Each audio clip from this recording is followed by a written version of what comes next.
तो चलिए बुलेटिन की शुरुआत करते हैं इस वक्त की अहम खबर के साथ, जहां बंगाल में नतीजों के बाद हिंसा लगातार जारी है। शुवेंदु अधिकारी के पीए की हत्या कर दी गई है। पीए चंद्रनाथ रथ की हत्या की गई है। गोली मारकर शुवेंदु अधिकारी के पीए की हत्या की गई। 24 परगना के पास मध्य ग्राम की एक घटना है। तस्वीरें आप देखिए किस तरह से इस पूरी घटना को अंजाम दिया गया। पीए चंद्रनाथ रथ जो इससे पहले कई बार सुर्खियों में भी रह चुके हैं। खबर यह भी थी कि इस बार जिस तरह से शुवेंदु अधिकारी ने चुनाव लड़ा उसमें भी उनकी अहम भूमिका रही थी और अब उनको मौत के घाट उतार दिया गया। इस स्थिति के बाद पूरे बंगाल में फिलहाल तनाव की स्थिति नजर आ रही है। चूंकि लगातार जब से बंगाल में चुनाव की घोषणा हुई तब से लेकर अब तक जब चुनाव संपन्न हो चुके हैं, बंगाल में हिंसा की तस्वीर लगातार सामने आ रही है। तनाव की स्थिति वहां पर कायम है। इसी वजह से केंद्र बलों को भी वहां पर तैनात किया गया था और अब 24 परगना के मध्य ग्राम में जिस तरह से इस घटना को अंजाम दिया गया उसके बाद बंगाल में स्थिति और भी ज्यादा तनावपूर्ण हो चुकी है।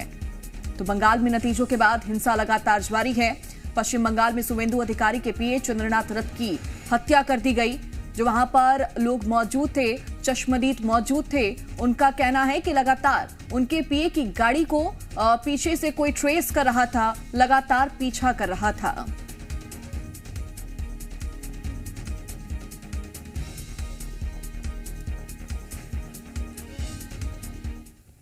हमलावरों ने चंद्रनाथ रथ की कार पर ताबड़तोड़ फायरिंग की, जिसमें वो गंभीर रूप से घायल हो गए। उन्हें इलाज के लिए अस्पताल में भर्ती कराया गया, जहां इलाज के दौरान उनकी मौत हो गई। ये घटना उत्तर 24 परगना जिले के मध्यम ग्राम इलाके में हुई, जहां चंद्रनाथ को निशाना बनाते हुए 4 से 5 राउंड फायरिंग की गई। इस सनसनीखेज वारदात में चंद्रनाथ के साथ कुछ और लोग भी घायल हुए। बताया जा रहा है कि चंद्रनाथ की गाड़ी को बीच सड़क पर रुकवाकर वारदात को अंजाम दिया गया।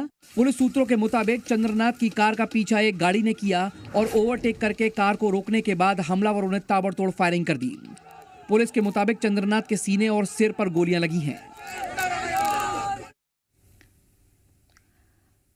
और वहीं चंद्रनाथ रथ की हत्या को लेकर जांच तेज कर दी गई है। फॉरेंसिक टीम ने मौके से सैंपल लिए हैं। पुलिस और फॉरेंसिक विशेषज्ञ सबूत जुटा रहे हैं। इलाके में सुरक्षा बढ़ा दी गई है। तो शुवेंदु अधिकारी के पीए चंद्रनाथ रथ की हत्या को लेकर अब जांच पड़ताल तेज हो गई है। फॉरेंसिक टीम मौके पर पहुंची और वहां से सैंपल्स भी लिए गए हैं। इसके साथ ही पुलिस और फॉरेंसिक विशेषज्ञ सबूत जुटाने में जुटे हुए हैं।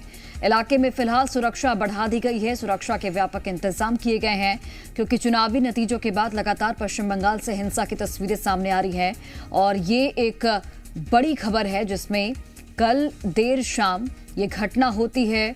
शुवेंदु अधिकारी के पीए की गाड़ी का पीछा किया जाता है और बीच सड़क पर गोलियों से भून दिया जाता है। कई राउंड फायरिंग की जाती है जिसमें सीने और सिर पर गोली लगती है और उनकी वहीं पर घटनास्थल पर ही मौत हो जाती है।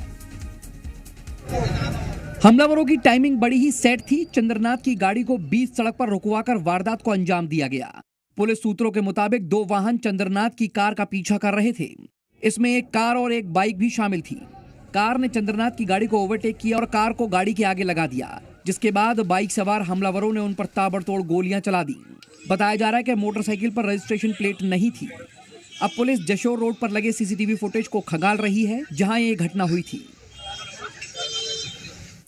तो देखिए, शुवेंदु अधिकारी के पीए की हत्या के मामले में डीजीपी सिद्धनाथ गुप्ता का बयान भी सामने आया। उन्होंने कहा कि जांच शुरू कर दी गई है। हत्या में इस्तेमाल कार को भी जब्त किया गया है। गाड़ी की नंबर प्लेट चूंकि नकली होने के बाद भी सामने आई है। मौके से जिंदा और चले हुए कारतूस भी बरामद हुए हैं। तो इस पूरे मामले की जांच शुरू हो चुकी है। डीजीपी ने इसको लेकर बयान भी दिया। उन्होंने कहा कि हत्या में जो कार इस्तेमाल की गई, जिसपे जो गाड़ी का नंबर प्लेट था वो नकली था। फिलहाल उस गाड़ी को भी जब्त कर लिया गया है। मौके से जिंदा कारतूस भी मिले हैं और कुछ कारतूस चले हुए भी मिले हैं। यानी कि वो कारतूस जो इस घटनाक्रम को अंजाम देने के दौरान चलाए गए, उसके खाली खोखे भी वहां से बरामद किए गए हैं। घटना की जानकारी मिलते ही पुलिस मौके पर पहुंची और जांच शुरू कर दी। इलाके में नाकेबंदी कर दी गई और हमलावरों की तलाश शुरू कर दी गई है। पुलिस आसपास के सीसीटीवी फुटेज खंगाल रही है ताकि आरोपियों तक पहुंचा जा सके। यह हमला ऐसे समय में हुआ है जब पश्चिम बंगाल में बीजेपी की बड़ी चुनावी जीत के बाद लगातार हिंसा की घटनाएं सामने आ रही हैं। हाल ही में हुए विधानसभा चुनाव में बीजेपी ने 294 में से 207 सीटें जीतकर ममता बनर्जी की तृणमूल कांग्रेस को 15 साल बाद सत्ता से हटा दिया। बीजेपी ने इस घटना को लेकर टीएमसी पर गंभीर आरोप लगाए हैं।